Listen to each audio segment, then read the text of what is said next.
Welcome everyone to the very first battle report for the new game Kalidasia Fleet Commander. This is the special Kickstarter edition. We're watching the battle for Cadre 4, where the Surikari invaders are attempting to take the planet from the Aragul defenders. Now right now the Aragul player is setting up his defenses. The initial attacking squadrons for the Surikari are already placed around the sides of the board there.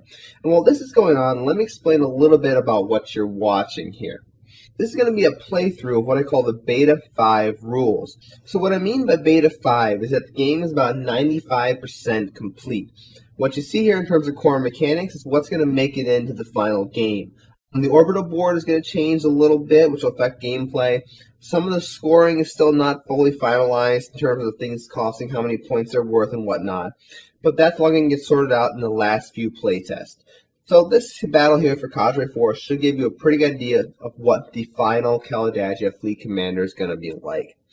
Now, for purposes of this video, the Aragul player is actually deploying his units face up, so you can kind of see how the deployment phase is going to go.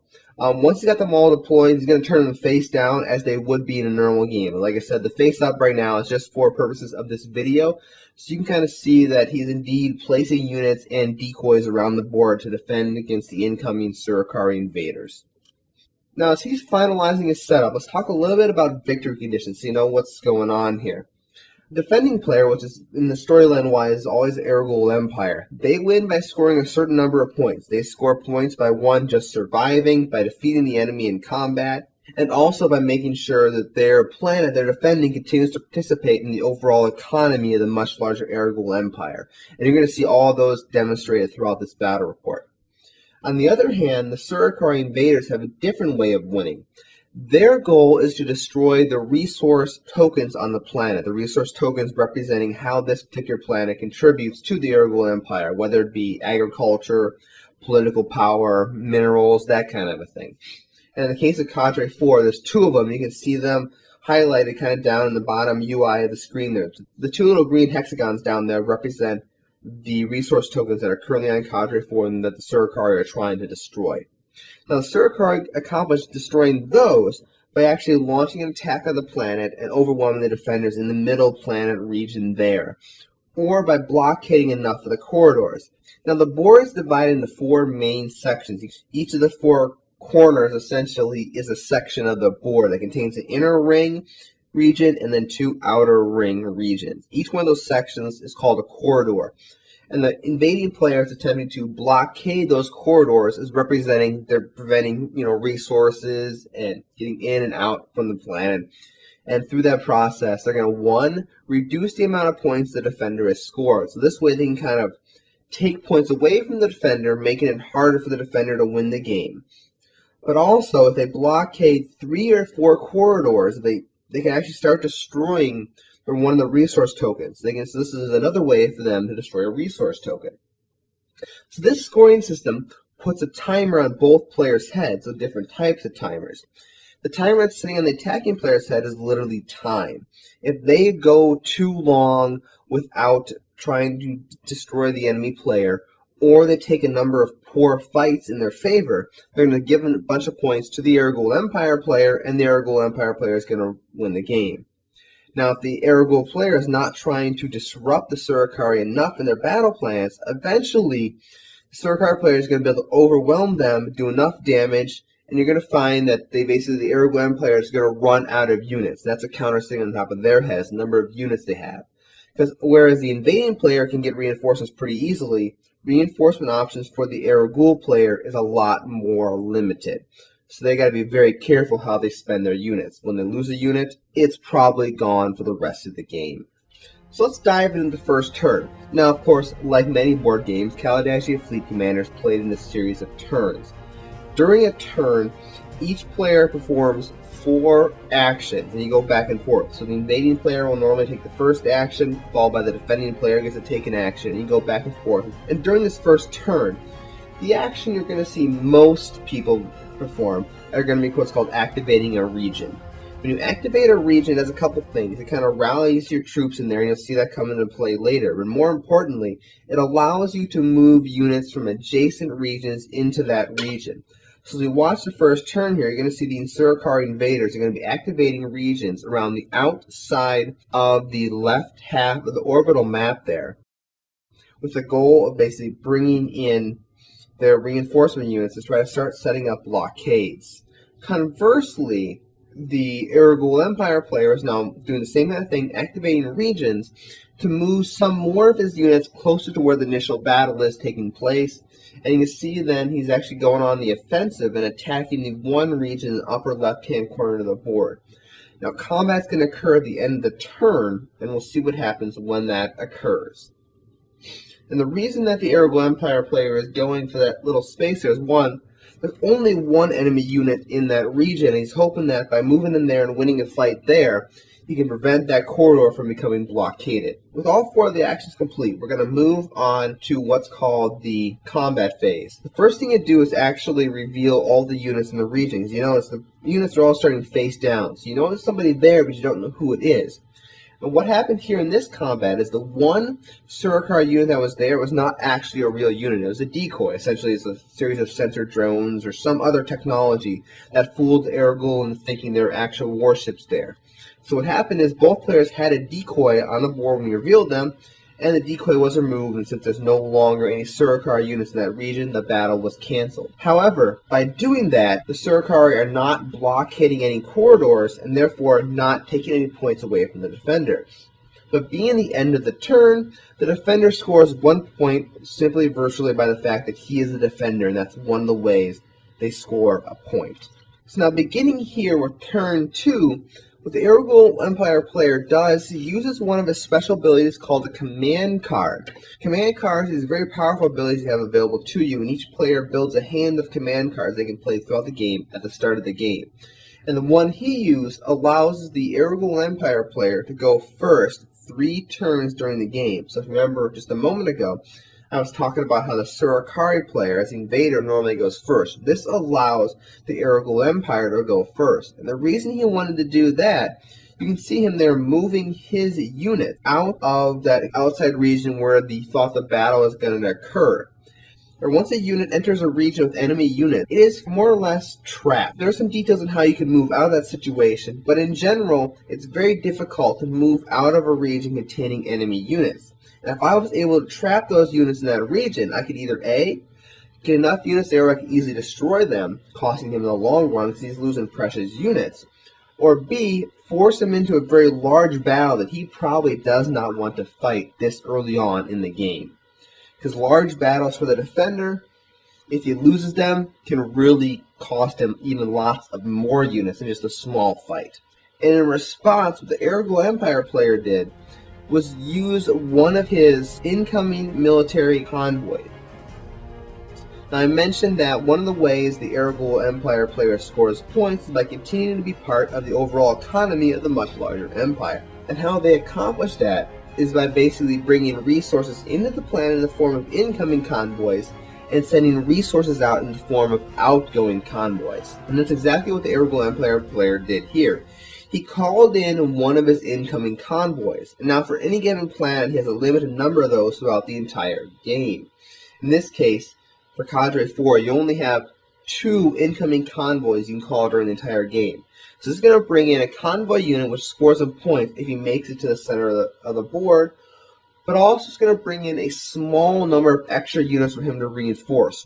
As turn 2 came to a close, the Surikari player launched a major offensive by moving a large number of their units into the inner ring of that lower left-hand corridor of the board, easily outnumbering the Irregular defenders that were there. And now, being the end of the turn, a combat situation is triggered. After revealing the units, the first thing players do in a combat is deploy what's called a command card, if they wish to. They deploy the command card face down, and it's one of their powerful special abilities I mentioned about a little while ago that they can use. And in this case, being so heavily outnumbered, the Irregular Empire player played the retreat card, which allows them to fall back and basically cancel the battle, and therefore get out of the situation without taking any damage. Now when it comes to playing command cards in combat like this, once you play one, it goes into what's called an inactive pile. The inactive pile, that basically means you can't use a command card again to spend another action to actually pick up that command card and re-put it back into your hand. So if you want to use it later on in the game, you become a little bit less order efficient. For turn 3, it begins with the Ergo going back on the offensive and moving units back into the region they just retreated from. The goal here is to be setting up a larger battle in this region, also to draw some of the Surakari units away from the upper left-hand region of the board so that their convoy can get through towards the planet. Keep in mind, the whole time this has been going on, one Ergo convoy is still stuck out in deep space or high orbit and therefore not really close to the planet. And also the invading player has a squadron still sitting over on the right-hand side of the board and has actually not done anything yet. So at this point here, the Ergo defending player actually faces some very difficult choices of what to do. Equal fights, while technically are a little bit in favor of the defender, because there's a little bit more reward there for them, it's still a risk in terms of suffering too much damage and possibly risk losing that corridor again. And now that squadron that has been sitting in the back of the board for a while here has entered the battle, threatening the right corridor, which, as you can see, the Ergo player only has a single unit in. With that action, the Ergo player is basically launching an offensive action here to try and drive back that incoming Surakari squadron. And finally, the Ergo player continues their all-out offensive by attacking the units of the invading Surakari that are in the upper left-hand corridor of the board, hopefully trying to destroy them and clear a way for the incoming transport.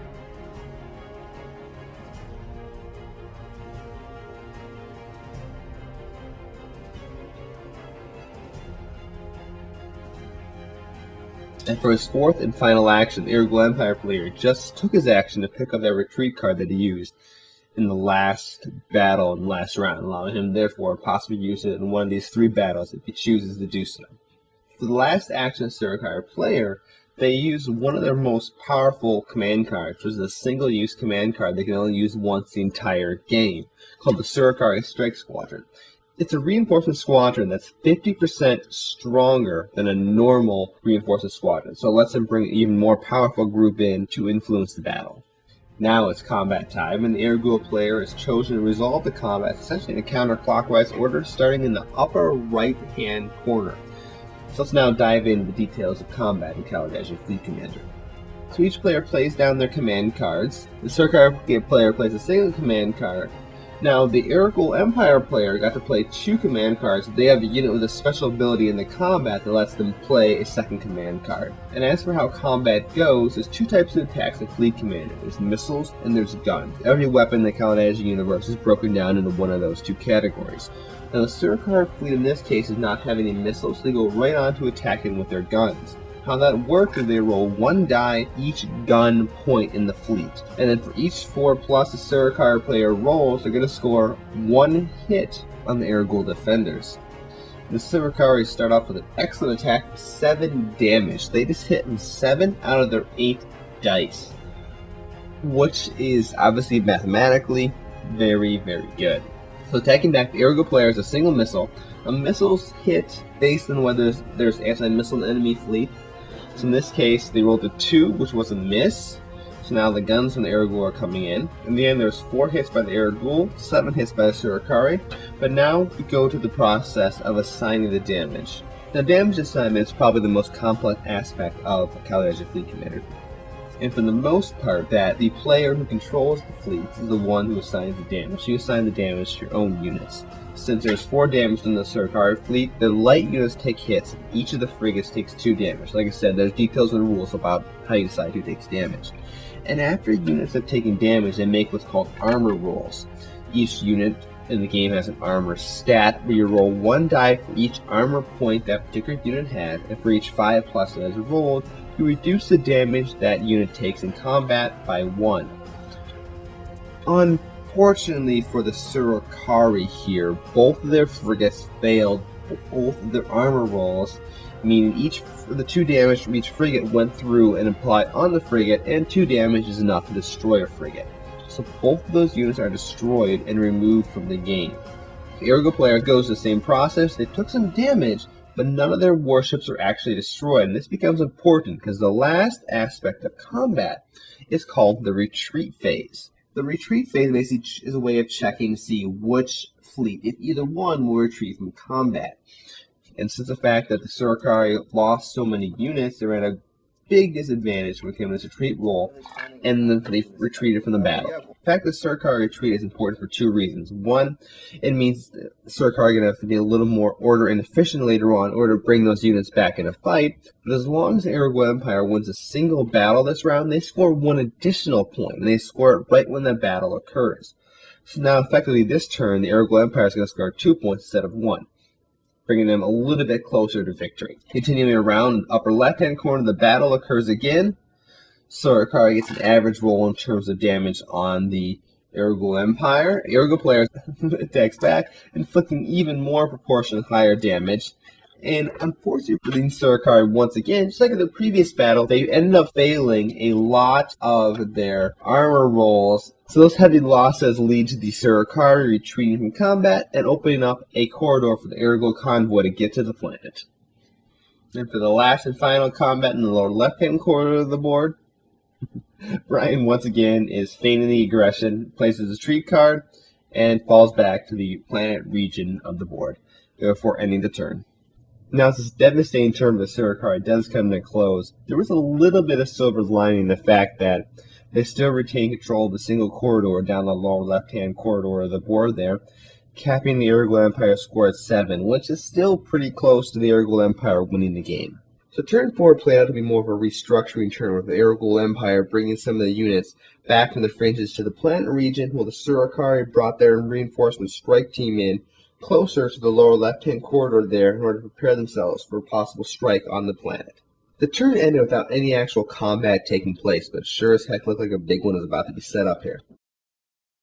It was during turn 5 as the big battle started being set up, as the Aragorn Empire player moved his units from the planet in the lower left-hand corner, and the Surikari responded, setting up probably one of the largest battles I've ever seen in Kalidasia Fleet Commander so far. Now, the one thing the Surikari play did in terms of tactics here was actually to move back a single hidden unit from the main battle into the outer ring of that particular corridor. And then, therefore, if the Surikari player was to retreat, they'd move all their remaining units out into the other outer ring region, therefore ensuring they still have full control over this particular corridor and are still blockading it, reducing the Aragorn Empire score for the turn by 1 point. So clearly, as they're just about to fight the huge battle right here, this is a result of the Surikari losing those 2 previous engagements, because they're no longer a threat right now in the other corridors of the board, therefore allowing the Aragorn Empire to literally concentrate their entire fleet in the corner here. And what's left of the Surikari fleet, which is still a pretty even match for the Aragorn fleet that's on the board right now, is now being locked in this massive death ball of a fight. So of course, as before, let's bring out the command cards. So the Surikari player launches his missiles. Now, he only has 2, but the important thing here is the Aragorn fleet has an ability right now called anti-missile, provided by one of their command cards. Which means before, missiles were hit on a 3+ when there was no anti-missile, but now if there's anti-missile involved in the battle, the missiles hit on a 5+, which of course is worse than the actual guns. Now it's time for the guns to go ahead and actually fire. The Surikari player is rolling the dice in blocks because it's just that much to roll because there's so many ships involved in this fight. So the dice roll keeps going on because of all the ships, the damage keep mounting. Aragorn Empire fires his missiles back, hitting for 7 damage with the missiles alone. And now it's time for the guns to open fire, which are supported by Aragorn Hunter Fighters as well as attack cruisers. But the Aragorn Hunter Fighters are already participating in the battle, and in fact they're the ones who gave the anti-missile ability to the Aragorn fleet, but also it allows them to adjust 2 of their dice rolls by 1, allowing them to potentially have 2 of their guns hit on a 3+, and then of course following all of these are going to be their attack cruisers, which is the attack cruiser squadron, is their 3rd command card they have on the board, which lets them roll 2 additional gun dice. But these gun dice are special in that they hit on a 3+. So damage is now assigned as it was before, with basically a large portion of each fleet taking hits, and then we're going to start making individual armor rolls for each of the ships. With all the damage inflicted, all the ships destroyed, it's time for the retreat rolls. So despite having 10 retreat dice, the Surikari player only scored 3 retreat points, which is really low. You want to roll high for a retreat. And the Aragorn player with their 6 retreat dice actually roll much higher than the Surikari fleet forced the Surakari fleet to retreat. And here's a little safety that came into play that I mentioned about earlier in the turn. So even though Surakari did retreat, which of course is going to score the Aragorn Empire a point, they are able to at least keep that corridor still blockaded, meaning at the end of the turn, Aragorn player is going to score a point, but then immediately lose it. So that turn 6 here, the Surakari player is simply maneuver around and trying to find a way to blockade a few more corridors. You can see they've already currently blockading one in the upper left-hand corner of the single unit. That's all it takes. And then they try to send some units down to the lower right-hand corridor to hopefully win a fight here, drive the Aragorn back, and blockade a second corridor, allowing them to at least free up a little bit to where they can bring in a reinforcement squadron. And this fight just goes basically the same before. Command cards go down, gun missile dice are rolled, damage is done, and of course then armor rolls are made. So at the end of the battle, Surakari lost 3 ships, Aragorn lost 2. Due to the fact that Surakari still has a bigger fleet, they got a few more retreat dice, and were able to force the Aragorn Empire to retreat back to the planet, meaning they controlled that corridor and had a second blockaded corridor set up. And obviously we got a 3 versus 1 fight going on here in favor of the Aragorn Empire, which is not any good, and that's why a Surakari player pulls out the retreat. They fall back, and they don't want to give that victory to the Aragorn Empire, because that would score them 1 more point, which at the end of turn would mean the Aragorn Empire would win. Throughout turn 7, the Surakari continued to move around and attempting to blockade as many corridors as possible. In the upper left-hand corridor of the board, the Aragorn Empire sent out their 2 units to try to chase away that 1 unit that was blockading the corridor. Then now the Surakari had to find a way to continue to blockade 2 corridors. And after reviewing the battle, it was actually determined that it was possible for the Surakari to still end up this turn blockading 2 corridors, but there was a slight mistake in terms of the order which actions were done for the Surakari. And in the end of this turn, they only were able to blockade a single corridor. So finally at this turn also, the important part is that that convoy that was hiding in the upper left-hand corner there for the Aragorn Empire finally made it home, the home planet, which is going to score them a point, plus due to the fact that they are the defender, they're going to score 1 additional point, meaning at the end of the turn, they're going to get a net gain of 1 point and have a score of 8, which will put the Surakari invaders once again kind of in that danger zone. So as turn 7 came to a close and turn 8 started to play out, neither player could really call in for reinforcements, and it became this a bit of a dance to try to find a weakness in the enemy fleet and possibly try to get a battle in their favor. And overall, though, the Surakari invaders did have a little bit of disadvantage at this point in terms of not only number of units, but also the quality of the units. So finally, by the end of turn 8, the Aragorn Empire went on the offensive, looking to try to deal a decisive blow to the Surakari fleet, and for whatever reason decided to play the retreat command card and just fell back anyway. Now, as turn 9 played out, the Aragorn Empire decided to take advantage of the second aspect of the economy scoring, which is to send an outbound convoy. Basically, there's a convoy being loaded up at the planet, and we're trying to get resources that the planet needs to give the Empire out from the planet. And what this ended up forcing the Surakari player to do is they literally just pile in the center planet and try to go for broke and attempt to destroy the Aragorn fleet. Because there was absolutely no way they're going to be able to stop that convoy. If the convoy got out, guaranteed win for the Aragorn Empire. So the final battle is shaped up here in the low orbit of Cadre 4. Command cards are played down, missiles were launched, and guns were fired. And of course, plenty of damage was inflicted. So after the damage was applied and armor rolls were made, the already just weakened Surakari fleet literally crumbled.